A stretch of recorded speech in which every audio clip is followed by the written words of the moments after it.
sénégalais boo xam ne policiers yi nekk France fañ ko tiire balu fetal mu faatu ñàkk bakkanam ca saasi yéene kaay bi ne takk deru France yi nag yàgg nañoo jëf-jëf ju mel nii ci ay sénégalais l'observateur na ko sénégalais boobu ñu fetal ba mu dee ca France Ibrahima Keita la tuddoon Tribune yéene kaay fa ñoo xamal keneen ku faatu ca kasoog Rëbës ga fii Sénégal crise asma moo ko daanee mu fatt doxee fa faatu ndeysaan Serigne Fallou Ndaw la tudd yéene kaay bi ne Cap Manuel ñañ tëj ca kaso ga ñoom it fa ñoo xamal geraw ndax ñaawlu coono bañ nekkee as yéene kaay moom fa ñoo xamal mbir mu yéeme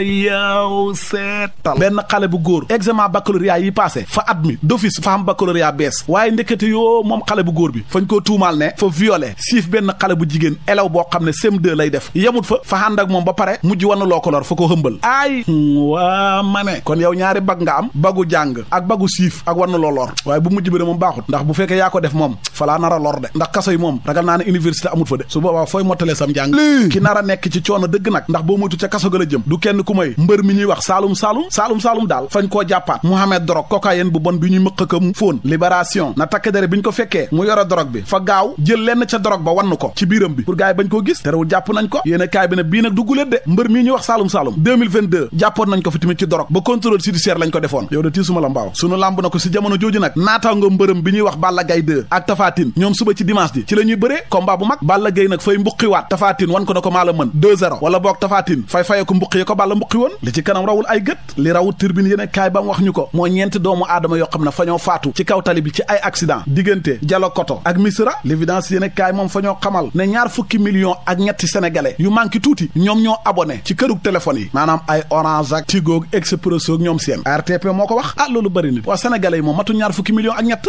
faa fàttee fay xam koo xam ne fay abonné ñeenti yoon ba juróomi yoon moo tax abonnement yi bëree noonu nga yëg nga ñàkk yëg xale yu góor yi nga xam ne fa ñu ñafe dóor waar di ko ñàkkante ca tooli xorom ya nekk diwaanu Fatick ñàkk jumtuwaay léeg-léeg sa xorom si fay andi gàllankoor seen wàllu wér-gu-yaram ñeneen ñu nar a am jafe-jafe seen wàllu wér-gu-yaram boo mooy tuut mooy commerçant ya nekk ca marché la jum bu caaroy inondation ma ngi leen di bëgg a rey ñàkkum courant ñàkkum ay toilette wanak GP yéene kaay ne yëf ya doy na war de kenn mënta yegg ca marché ba wal fajir yéene kaay fa ñoo xamal ne njëgu luyaas gi li tax mënta wàññeeku ba léegi la ko bloqué fa xëy di ñu ko leeralal la mu leeral moom bés bi yéene kaay mooy état bu Sénégal góorgóorlu na ci jiwu gerte geek engrais beek taxaw baykat yi waaye lu jëm nag ci semence certifiée mooy jiw wi nga xam ne tànneef lay doon mooy gën ci ndayu jiw wi moom fa manqué ndax ISRA mi nga xam ne moo war a defar semence pré-base bi moom fa xamul sax xaalis yu mu ko defaree l'observateur moom fa séq waxtaan ak Amadou Ly ab scientifique la fa xëy di wax niroo bi nga xam ne mandargay ko xamee jàngoroy sida ak ko am jàngoroy corona fañ koo niroole ak saafara sam gis moom ca corona ba leer la neen lu leer ba yegg ca nañ ñi jege ñaar fukki junni élèves ñooy uti ren BFM nekkit examen bu ñuy xaar ci 48 heures lamb ji ñuy xaar ci 24 heures moo di diggante Balla Gaye numéro 2 ak Tapha Tine journal bi ne confirmation lay doon wala revanche lii quotidien ñaari mbër yi daal alxatir dëgg lañu dig amateur yi record ne combat bu rëy la nar a doon Tapha Tine ne Balla Gaye numéro 2 Tapha Tine ma mu daanoon 2013 ak mii Tapha Tine duñu benn te ba booba sunu lamb ne lu ci mën di am daal ñoom ñaari mbër yépp ndam rekk moo baax ci ñoom l'observateur moom jox ci kàddu Fabrice Alouche nekk spécialiste sport de combat nee na li muy digal Tapha Tine moo dina garder distance ndax Balla Gaye mi mu gis forme bi baax na journal Futurs Médias bi ne Balla Gaye numéro 2 Tapha Tine suba la ca arène nationale mbër mi nar a soriwaat arène bi moo di Saloum libération ne jàppaat nañ ko ci cocaïne ci baar lañ ko fekk mbër mi bi mu gisee takk der yi dafa log drogue bi yéenekaay bi ne te nekkul guléet ndax Saloum 2022 itam jàppoon nañ ko ci drogue l'observateur ne Saloum koy lu diis moo koy xaar bu enquête ba noppee lip enquête fësal ci Nestlé ca France doy na waar libération yéenekaay ne scandale gu rëy sax Nestlé ca 2005 ak léegi jaay na lu toll ci fukk ak juróom-ñetti milliards yi bouteilles yi ndox te ndekete ndox yim doon paqueté di jaay ay naxaate moo ca am daanaka ndoxum robinet la néegu tooxi doona ya buntu ba ubbeeku na ki nga xamante ni daal ñu ngi koy woowee Mamadou Sow moom nag sax di ab sàmmkat bu nga xamante ni liñ koy toppee moom moo di dafa faat bakkanu doomam moom sax daanaka procureur bu ñu toppoon kàddu yi nga xamante ni moom la yëkkati moom Mamadou Sow 2 fukki at lay am ci kaso bi waaye nag moom sax tribunal daf ko mujjee daan fukki at kaso yoo xamante ni daal daf koy tëdd mbiri nag mi ngi amoon le 20 mars 2022 foofee ci diwaanu Louga bu ñu sukkandikoo ba tey rek mbir mi daal lépp mu ngi am ci diggante xeex bu nga xamante ni daal amoon na ci biir famille bi loolee sax moom moo waral moom mii di Mamadou Sow daal di ñëw jàpp doomam dóor ko ba daal di koy faat waaye itam sax laata muy daw gisoon na itam lii di deret daal di sotteeku ci yaramu doomam moom nag ca kanamu attekat bi daal li mu xam ni rek moom moo di doomam joojee daal daf ko doon daal di topp ak arme blanche waaye dem sax demoon na ba koy menacer loolee nag moom moo waral bi ko doom gi songee daal xamul na lan lay defee mu daal di jël li nga xamante ni moom moo di arme à feu daal di koy dóor doomam joojee mu jaaree fa daal di ñàkk bakkanam ñu wax itam ba tey rek ci mbirum drogue wax ci waa ji di wëkki turu M Ndiaye toll ci fanweeri at ak juróom-ñett moom nag dañ ko daal di tëj une semaine boo xamante ni daal daf koy tëdd kaso lépp nag mi ngi dooree ci produit explosif boo xamante ni daal moom daf ko doon utiliser waaye moom nag ca kanam attakat ba nag li mu xam ni rek moom moo di musul naanee ndox ni nag mbir moomee drogue la ndax moom li ko daloon rek moom moo di hémorroïde loolee sax daf ko doon jëfandikoo rek ngir gën a mën a am force ci am li nga xamante ni moom moo di kàttan ci néegu sëyam gannaaw nag kàddu yooyee ak itam maanaam plaidoyer bi nga xamante ni daal ay avocat am amal nañ ko jëmale ko ci moom waral nag tribunal daal di koy jàppee coupable waaye itam daal di koy daan juróom-ñaari kaso yu nga xamante ni daal daf koy tëdd ñu dem foofee ci diwaanu Colobane wax itam ci jiyee bi nga xamante ni moom moo am foofu ci diggante benn chauffeur bi nga xamante ni daal mi ngi wuyoo ki turu M Ndiaye ak benn coxeur coxeur boobee nag gannaaw jàppante bu nga xamante ne daal amoon na digganteem ak M Ndiaye ci la daal di rocci ab paaka daal di koy jam chauffeur boobee ne kooku sax foofee la jaaree daal di ñàkk bakkanam bu ñu sukkandikoo rek ba tey ci yenn kàddu seede yu nga xamante ne daal am nañ ko mu jugee ci jege ñaare yooyu ñoom nag li ñu wax rek moom moo di li leen boole moom moo di benn colis bu nga xamante ni daal ab client moom moo ko andi woon waral nag coxeur bi bëgg cee laaj paas ci loolee sax la dem daal ba andi xuloo digganteem ak kii di chauffeur oto boobee ne ci la coxeur bi daal di roccee paaka daal jam ko kii di M Ndiaye mu jaaree fa nag ñu yóbbu ko ci urgence moom nag ca hôpital boobee sax ñu ko yóbbu woon foofee la daal di maanaam am ay fan gannaaw sax plainte bu nga xamante ni déposé woon na ko moom mii di M Ndiaye ñeel certificat médical bu nga xamante ni daal dafay wone incapacité temporaire de travail bu 21 jours loolee nag ñu ngi ko yóbboon ci table commissariat central bu Bel-Air mbir mi nag sax daanaka jamono bi daal dafay wóy ni rek di nekk ci table attekat bi waaye daal moom coxeur bi bu ñu moytuwul daal dinañ ko daan bu xaw a doy waar. Retenez que le tribunal de Sédhiou a renvoyé le procès des 3 candidats et de la surveillante arrêtés lors du 2e tour du baccalauréat général au jeudi 25 juillet prochain. Ces derniers ont été appréhendés au lycée de Goudomp et d'après notre source, ce renvoi est dû à l'absence d'un des juges. Restons avec le quotidien de l'avenue Bourguiba qui s'intéresse cette fois-ci à l'agriculture, notamment la tutelle Mabouba Diagne qui annonce la fin du financement des semences écrémées. D'après lui, c'est la dernière année que nous procédons à la subvention de ces semences. Nous nous inscrivons dans une logique de multiplication de semences certifiées. Restons avec cette directive de Mabouba Diagne, mettre fin aux semences écrémées et promouvoir les semences certifiées avec Bosby le jour, qui consacre tout un dossier au contrôle et à la distribution de ces semences et d'affirmer qui sème du vent récolte sa perte. En effet, d'après le confrère, malgré les efforts de l'État, le taux de couverture des besoins en semences certifiées reste très faible. Et selon l'ancien chef de la division des semences, Amadou Tidianba, la DISEM est loin de disposer de moyens adéquats pour remplir ses missions. Au moment où l'AFAO alerte, l'absence de politique semencière compromet l'atteinte de l'autosuffisance alimentaire. Après l'agriculture, place à l'eau, notamment sa gouvernance et la cherté des factures au Sénégal avec le forum social qui sonne la charge, renseigne Sud Quotidien. Les difficultés de performance, la cherté des factures d'eau et les menaces de licenciement qui pèseraient sur certains travailleurs de la part de Suez et sa filiale sénégalaise Sen'Eau ne laissent pas indifférent le Forum social mondial et le Conseil citoyen droit à l'eau et à l'assainissement au Sénégal. En point de presse organisé au Centre Bob hier vendredi, ces deux organisations ont dénoncé la situation délétère qui prévaut à la filiale Sen'Eau, non sans manquer d'exiger la publication du contrat de Sen'Eau pour éclairer la lanterne des Sénégalais. Le groupe Suez, d'après l'AS, qui cite le Forum social sénégalais, le groupe Suez entraîne une perte de 15 milliards de francs CFA au Sénégal. Affrontement yi nga xamante ne am na itam foofee ne ci diwaanu Bunkiling foofee nag daanaka sax diggante ay agent des eaux et forêts ak itam askan wa nga xamante ni ñoom ñoo dëkk foofu daal ñoom ñoo doon jàppante lépp nag mi ngi andi sax ci exploitation yi nga xamante ni daal ay exploitation abusive la ci ressources forestières yi nga xamante ni daal di nemmeeku nañ ko foofee ne loole nag sax moom moo war a doon waa eaux et forêts taxaw teem nag ne mbir mi nag léegi gas yi jeex na tàkk nag ndax dootuñu bàyyi ay nit di dugg ci li nga xamante ni moom moo di àll bi di jël ressources yi nga xamante ni daal dañ koo war a aaree lii di alom bi lu ci mënti am daal itam mbir moomee sax gendarmerie moom moo daal di mujjee ñëw ngir intervenir waaye nag li ko mooy nag sax ab bakkan naroon na ci root ndax itam am na ci ñaari nit yu nga xamante ni am nañ ci ay gaañu-gaañu ca côté agent eaux et forêts yooyee ne ñu yéene kaay nañu Cheikh Bara Ndiaye détruire l'opposition Bougane Bokum et l'APR moom nag yàq na lu mel ni xeme ki nga xam te ni moom moo di Thierno Bokum Bougane Gueye Dany ak waa APR moom itamit mu nga doon jënoo ak way taskatu xabaar yi ngir wax na li nga xam te ni moom moo nekk gis-gisam ci téeméeri fan yi nga xam te ni njiitu réew mi Bassirou Diomaye Diakhar Faye def na ko ci bopp réew mi l'évidence quotidien nañu immigration clandestine ñaar téeméer yu toftal ñaari nit nag ñoom la ñu jàpp ci biir waaxu Sénégal ñoom ñëpp ñu nga woon ci biir gaaluk loo ca fas yéene wutali foofee nga xam te moo di ca tugal laata marine nationale bu Sénégal daal di leen teg loxo daal di gàntal seenu dem boobu le noonu la ko journal bi xam ne waaye ki nga xam te ni moom moo di Mame Gor Ngom di ab journaliste ñu nommé ko foofee nga xam te moom moo di ca bureau d'information et de la communication l'évidence quotidien nañu l'homme qu'il faut à la place qu'il faut waaye tamit rapport bu ARTP ci li nga xam te moo ñeel wàllum télécommunication mu ne 22 903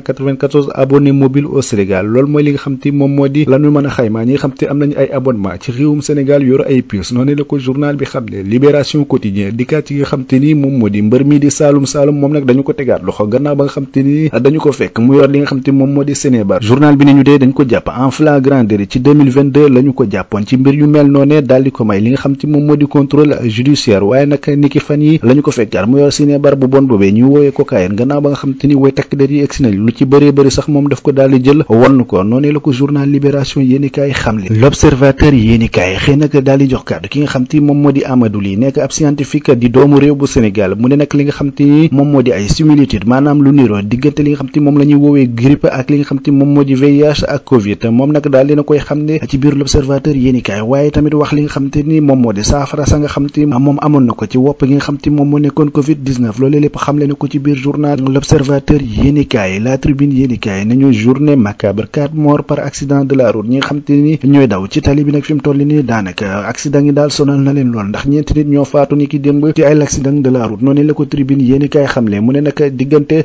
Diafakoto waaye tamit jàpp Missirah 18 accidents dénombré d'un un corps sans vie mu ne tamit 3 morts et 3 blessés ak Géoul loolu lépp nekk ay accident yoo xamante ni am na ci biir Sénégal ni ki démb ñeenti nit ñoo ñàkk seenu bakkan ci accident goo xam ne métti na lool bëccëg boo xam ne ay bakkan it rot nañ ca diggante Diafakoto ak Missirah fukki victime ak juróom ñett ñu wàññi ko ca bokk na ci kenn koo xam ne moom dafa ñàkk bakkanam ci saasi ñetti nit it faatu ci accident boo xam ne am na ñetti ñu ca gaañu loolee nga am ca Géewul yéeni kaay bi dee média bi naan maan bul dem téeméer ak ñaar ci ay candidat bëggoon dem ca màngaan ga daal dina ñuy lajj ña ngi leen tegee loxo ca Lompul l'Indépendant naan kon ñaari téeméer ak ñaar ci candidat la dañ bëggoon màngaani marine bi ci boppam moo leen teg loxo patrouilleur Kayor moo leen daal di wàññi yab leen daal di andiwaat bokk na ci ñu doon màngaani juróom ci ay soxna kenn koo xam ne mineur la ñoom ñëpp nag ña nga bàyyeekoo woon fii ci Ndakaaru jël job Sangomar laas naan maan waxtu woowu gaayaa nga ca téeméeru fanu jamaa yi ba tey ñoom waa FRAPP naan la ñu bañ ci réew mi fi mu ne te ñu diggee woon ko bëgg mu mat moom moo di franc CFA abal nu tàqalikoog FMI ak Banque mondiale waaye tam rocc ci base française yi génnee ci Ndakaaru beneen accident tamit mujjee am ci diwaanu Géewul mbir mu metti moo xamante ne ni ñett nit mujjee nañ cee ñàkk seen bakkan lii tax yéenekaay bi di interpellé waat nag état bu Sénégal ci mesure yi mu war a jël ci kaw tali bii nga xamante ne ni mën nañu toog ay bés laa la waxta amuñu ci ñàkk seen bakkan waaye tamit état bu Sénégal gi bañ a fàtte barsaq gi nga xam ne ba léegi ndaw ña ngi ciy dem am na beneen gaal goo xamante ne ni ñoo ngi ko arrêté ci diwaanu Lompul defoon na lu tolloog ñaar téeméeri ndaw ak ñaar yéenekaay bi dañu xamal ne ci prison bu Rebeuss moom ay yëngu-yëngal na commencé na faa am gannaaw ba benn détenu mujjee ñàkk bakkanam gannaaw ba fa benn détenu nag ñàkkee bakkanam nee nañu asma moo ko daaneel waaye kenn fitnaalu ko waa ji di wuyee ko turu Serigne Fallou Ndaw nii la ñàkkee bakkanam yéenekaay bi dañu xamal ni détenu ya nekk ca camp pénal fi mu toll nii commencé nañu grève ndax la ñuy naqarlu moo di maltraitance bi nga xamante ni moom la ñuy teg ci seen kaw di leen fitnaal ba mu commencé am ay victimes li ni mel nag bu ñu sukkandikoo ci biir yéenekaay bi nee nañu mutinerie bi ñu amaloon fan yële ñu génn moo waral maltraitance yi yépp grand panel moom desuwaat ci jafe-jafe yi nga xamante ni moo nekk ca marché bu Caaroy inondation bu kenn mënta nettali laa la wax askan ba fa dëkkee fi mu toll nii ñu ci bëri mënatuñoo dem ca marché ba ndax yoon yu xat teg ci marché bi amul courant amul sax laa la wax toilette jafe-jafe yi ñu ñuy dund yépp na tax na population bu caaro yi ne il faut que état bu Sénégal dugal loxoom nag ci marché bi dèjà rek nawet bi tax na fi mu toll nii kenn mënatul dugg ca marché ba bëri na ndox te ndox ma salte na kenn mënatul dugg ci biir marché bi jaaykat yi sax laa la wax ñàkk pexe moo tax ñuy jaay ca marché ba ndax tilim salte inondation bi nga xamante ni sonal na leen lool situation bii nag bu ci état bu Sénégal gi jugul ñoom askanu caaro yi laa la wax danañu yëngu-yëngal. observateur biy dikkal ñu ne ci combat bi dox ci diggante ak Balla Gaye numéro 2 ak Tapha Tine combat ngi nii de yéeglekaay bi ñu ne kàddu yi nga xam ne Fabrice Alioune di ab spécialiste en sport de combat moo ko xamle na gis nga Tapha Tine bu yeboo na def nank tey moytu bu baax a baax nag ki nga xam ne mooy Balla Gaye numéro 2 de maa ko wax de ndaxte gis nga Balla Gaye bi ngeen xamoon démb ak tey ma ne la changement am na de ndax Balla Gaye bi nga xam ne gis nañ ko mooy Balla Gaye bi nga xam ni dafa delluwaat ci ab jeunesse am nag amaat doole yoraat formam Balla Gaye bi ngeen xamoon nag ci at yi ngeen xamoon mooy Balla Gaye bi ngeen gis nii de te gis nga mën na ñëw nag ak force explosivité kon Tapha Tine na moytu bu baax a baax nag ki nga xam ne mooy Balla Gaye numéro 2 cey combat bii lépp dina reel ëllëg ci dimanche bi en tout cas ñuy dem stade nañu moytu bu baax tey supporter tey ñibbi si waat waaye gis nga agression gu métti gii ngal la waay nañ ko moytu lamb ji bëri na ay agression bëri na fitna yàlla na yàlla doolu jàmm si réew qui affiche également les vérités les vérités de Cheikh Oumar Al Foutiou Anne, vérité crue ou vérité cuite. En tout cas, il est question d'après source A de renseigner que Sawai Cheikh Oumar Al Foutiou Anne ou le Tierno de Ndioum et Eliman de Podor s'inscrit désormais dans une dynamique de Foulaye Diaye Dakar. En tout cas, démission de l'APR et son départ Raking Taf et Johnny pour ne pas dire Souket Bouquet du gouvernement, ambition politique avec Amadouba, protocole du Cap Manuel, sortie de Bibi Touré, les vérités du docteur Cheikh Oumar Al Foutiou Anne. Voilà le titre qui barre la une de source A, le quotidien. On appelle à la une, en tout cas, de renseigner également que celui qui dit Tipri Tchambay à l'APR aujourd'hui, c'est Cheikh Oumar Al Foutiou Anne, et c'est Cheikh Oumar Al Foutiou Anne. En tout cas, Sawai semble conséquent avec lui-même. Si on en croit le quotidien, le journal, en tout cas, de souligner soutien à Amadouba. Cheikh Oumar Anne quitte l'APR. Détoile, waouh. Et comme il est dit Congol Kondiam, retenons en tout cas ce que nous livre le peuple quotidien. Le journal de renseigner Diomaye Sonko, Mimi Touré, Cheikh Oumar Anne, tout feu, tout flamme. En d'autres termes, le Tierno de Ndioum n'a pas usé de la langue de bois avant de passer au crible. L'actualité de l'heure, à l'heure actuelle, retenons le Tchoka signé Cheikh Oumar Al Foutiou Anne. À lire, bien entendu, dans le peuple quotidien, à savoir Mimi Touré. Mimi Touré s'agite parce que tout simplement et tout bonnement, elle veut devenir présidente de l'Assemblée nationale. Actualité nationale avec justement la réaction au vitriol de Cheikh Oumar Al Foutiou Anne qui, dans le peuple quotidien, n'a pas manqué de dire la coalition Diomaye président n'a qu'à faire d'elle, n'a qu'à faire de Mimi Touré sa tête de liste et on verra le résultat. Elle a quitté l'APR parce qu'elle n'a pas été installée à la tête de l'Assemblée nationale. Que retenir du Koudbe, du Tierno de Ndioum dans le peuple quotidien, sinon ce qu'a tenu à dire l'homme, à savoir Mimi Touré. Mimi Touré savait pertinemment qu'elle n'allait pas être désignée comme président de l'Assemblée nationale par Macky Sall. Bon, Ousmane Sonko a négocié pour le report de la présidentielle de 2024. Dira également Cheikh Oumar Anne, nous livre le peuple quotidien. Le journal d'ajouter l'autre pavé dans la barre, pour ne pas dire l'autre coup de pied dans la fourmilière du Tierno de Ndioum, Cheikh Oumar Al Foutiou Anne. Comprenez, leur projet n'existe pas. C'est un leurre, voire un pachal foroch. Bon, pour le moment, les VAR font fureur et les gênent considérablement, dira également Cheikh Oumar Al Foutiou Anne. Bon, passons à direct ce matin, le journal, en tout cas de renseigner, après avoir combattu son candidat Amadouba et balisé la voie à Diomaye, l'APR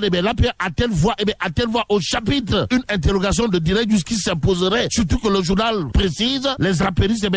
après avoir combattu Amadouba et tracé le chemin du palais à Diomaye, n'ont-ils pas, alors là, pas du tout de remords, tout compte fait. Au-delà d'avoir crucifié, ils avaient choisi, en l'occurrence Amadouba, Macky Sall a travaillé à faire sortir de prison le duo Diomaye Sonko, avant de lui donner les clés du palais de la République. Et ce que rend public, Direct News porte sur un fait. Comprenez? À cela s'ajoute le front anti-Amadouba, dirigé par Abdoumbo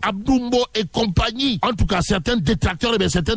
soupçonnent Macky Sall d'avoir contribué financièrement à la campagne de la coalition Diomaye président, arrivée première à la présidentielle. Le quotidien de revenir en long et en large sur les nominations dans les structures publiques avant de titrer appel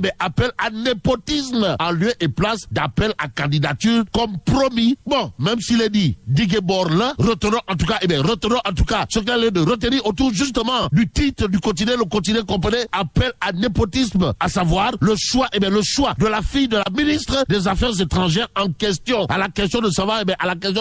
mais on est où là? Le quotidien de noter que désormais il est question de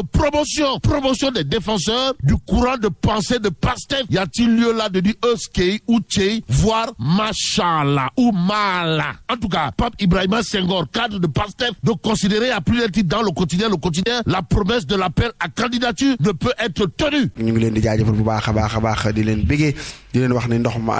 maa ngi nii ci réew mi askanu sunu gaal nanu ñaan yàlla def ci jàmm ak salaam ndax kat ndox mi nag kaay bu dee ni taax yi soxla wuñ ko baykat yi danoo soxla mu taw ba tooy nag waaw nu mën a bay normal waaw kon nag bu naan dañuy ñaan ndox déet faaw ndox mi di wàcc ci suuf moom kay li ñuy ñaan mooy gouvernement nga am doole ëpp doole mbënn mi looloo jaral ñaan kay na ko looloo jaral ñaan waaye yow bàyyi ma loolu kay la ñuy ñaan waaye man de sama waa ji mbër mi Saalum mi nga xam ni